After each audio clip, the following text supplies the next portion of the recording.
passe la parole à Monsieur Gauchmann. Oui, merci Madame la Présidente. Madame la Présidente, chers collègues, le vote du budget primitif est la partie émergente d'un travail d'analyse réalisé en profondeur durant les derniers mois de l'exercice encore en cours. Ce travail consiste essentiellement à chiffrer les sommes qui vont être consacrées aux différentes actions entreprises ou à entreprendre et qui s'inscrivent dans le cadre de la politique générale définie par la majorité.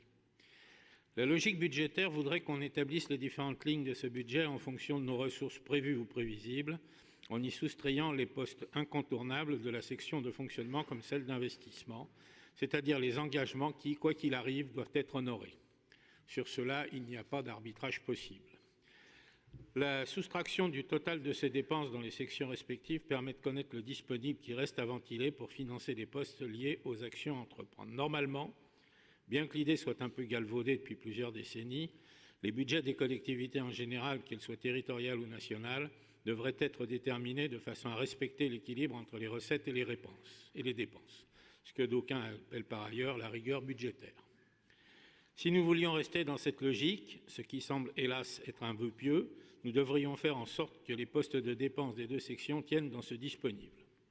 Aussi loin qu'on puisse remonter dans nos archives comptables, ceci ne s'est jamais produit, du moins à notre connaissance. Il est permis de se poser la question de savoir pourquoi et savoir quelles réponses nous pourrions apporter à une telle analyse. J'ajoute que notre région n'est bien évidemment pas la seule dans ce cas, mais, comme on dit souvent, comparaison n'est pas raison. Loin de nous l'idée de vouloir jeter l'opprobre sur qui que ce soit, mais nous vivons, comme on le dit en langage populaire, au-dessus de nos moyens. Simplement, nous avons tous acté le fait qu'il était normal de recourir à l'emprunt pour équilibrer la partie recette qui nous apparaît comme impossible de faire différemment. Avons-nous seulement essayé une fois d'examiner ce que serait notre budget si nous décidions de ne pas utiliser cette facilité mortifère à terme? Pourtant, nombre de nos concitoyens sont confrontés à cette situation lorsque leurs revenus baissent durablement. Certains d'entre nous ont peut-être même connu cette situation désagréable. À titre individuel, nous réagissons tous de la même façon. Nous voulons assurer ce qui est vital ou essentiel et nous sacrifions ce qui l'est moins. Pourquoi n'agirions-nous pas d'une manière similaire au niveau de notre collectivité? Sur l'exercice 2018, le recours à l'emprunt se fera à hauteur de 265 millions d'euros, ce qui représente environ 15% de nos recettes totales. Cette idée de boucler le budget par l'emprunt s'est instillée progressivement au fil du temps dans toutes les collectivités de notre pays. Elle peut se justifier dans certains cas et plus difficilement dans d'autres.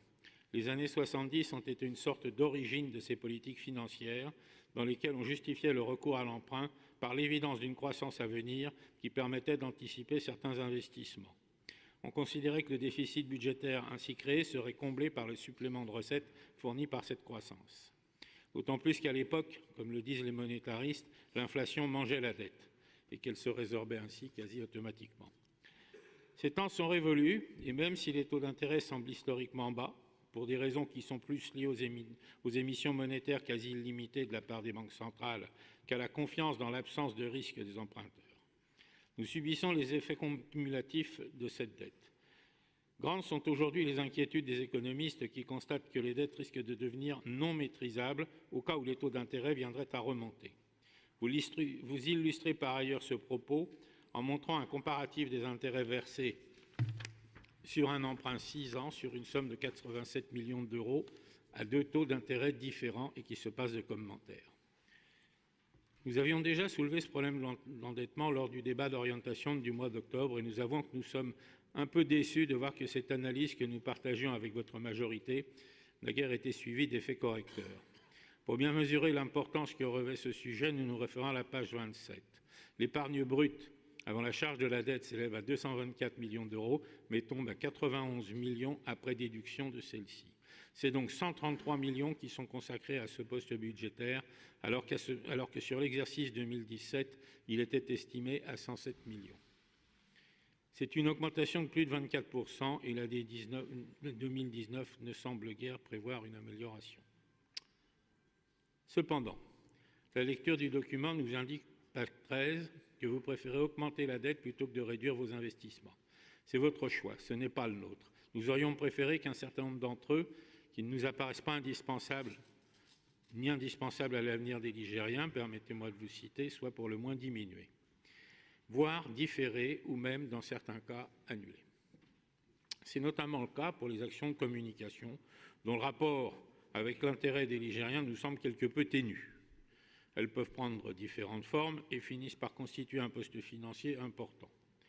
Pourtant, leur contribution au bien-être des habitants de la région semble le limiter. D'après les renseignements que nous avons pu obtenir, la région Auvergne-Rhône-Alpes n'a rien budgété concernant les actions de communication européennes. Ceci n'est bien sûr qu'un simple exemple. Certaines manifestations à caractère sportif, souvent plus proches du spectacle, pourraient voir leurs subventions diminuer sans que leur existence soit pour autant mise en péril. Certains voyages d'études ne nous semblent pas non plus indispensables, pas davantage les représentations à l'étranger, dont les retours sur investissement semblent difficiles à justifier. Les moyens de communication numérisés les ont rendus quelque peu anachroniques. D'autant plus que le dynamisme économique de notre région, conséquence de ses nombreux atouts, est d'ores et déjà bien identifié. Abordons maintenant l'examen des différentes missions du redressement régional. Faire émerger les PME du futur nous semble louable. Néanmoins, les actions possibles semblent limitées, et cela n'a rien d'anormal car les aspirants créateurs d'entreprises connaissent généralement bien le secteur d'activité dans lequel ils veulent s'implanter et le font rarement à la légère. Certes, ils ont des besoins en financement, et c'est l'un des seuls domaines dans lesquels la région peut intervenir, même si cela reste limité.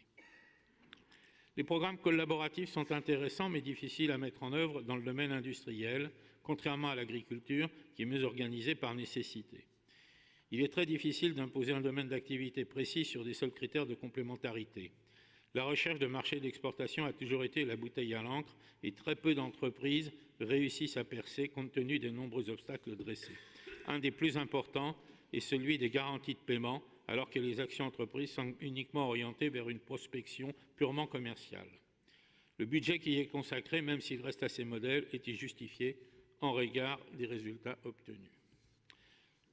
La transition énergétique reste un terme assez vague qui permet de nombreuses interprétations. Que désigne-t-on sous le terme de croissance verte? Les piles à hydrogène sont-elles incluses dedans? Nous comprenons qu'une part importante de cette action liée aux grandes mutations concerne la recherche scientifique et que notre région entend jouer sur son attractivité pour attirer les éventuels chercheurs. Un distinguo doit être fait entre recherche pure, souvent très intellectualisée, et la recherche dite appliquée, qui est certainement la plus intéressante économiquement pour notre région. Cette dernière nécessite pour sa mise en œuvre des moyens très importants et l'emploi et la formation professionnelle est de loin le poste budgétaire le plus important puisque 51% des dépenses y sont consacrées. Nous avons noté un grand nombre d'ouvertures de formations nouvelles, 84 sur 2018 et 272 au total depuis 2016.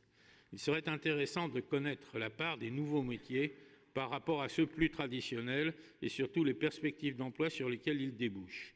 Les propositions d'ouverture émanent des CFA, mais sont-elles liées à des besoins exprimés par les entreprises? Concernant les lycées, ce budget y consacre environ 75 millions d'euros afin de terminer les programmes en cours. Par ailleurs, ce n'est pas moins de 780 millions d'euros qui sont consacrés à ce poste pour les 7 prochaines années. Il s'agit principalement de construire de nouveaux établissements. Peut-être serait-ce le moment de commencer à s'interroger sur ce que pourrait être le futur de notre système d'enseignement dans les années à venir. Il est resté depuis longtemps basé sur un lieu centralisé dans lequel les professeurs dispensaient les cours magistraux auxquels les élèves assistaient avec un emploi du temps fixe. Ce système ne semble pas avoir été réellement affecté ou modifié par la génération de la transmission numérique d'informations. La durée de vie opérationnelle des lycées est très longue, plusieurs décennies dans certains cas, beaucoup plus longtemps encore. Auront-ils la même durée de vie dans leur futur? Beaucoup de gens s'accordent pour dire que le ministère de l'Éducation nationale met beaucoup de temps, compte tenu de sa taille et de ses effectifs rattachés, à évoluer. Néanmoins, certains doivent bien réfléchir à cette évolution. Nous nous basons sur une prévision démographique pour guider les projets futurs. Est-ce réellement le seul paramètre à prendre en compte? Ne perçoit-on pas déjà une certaine évolution vers une sorte de décentralisation des établissements qui, progressivement, verrait une transmission plus personnalisée du savoir, rendue possible par ces nouvelles technologies? Nous aurons probablement l'opportunité d'intervenir durant les débats des différentes commissions sur d'autres points. Tel qu'il est présenté, ce budget ne suscite pas, vous l'avez compris, notre pleine adhésion.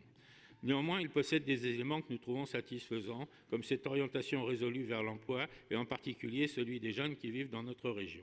Nous abstiendrons donc au niveau du vote global, mais nous modulerons nos décisions en fonction de la teneur des rapports qui nous sont soumis. Je vous remercie.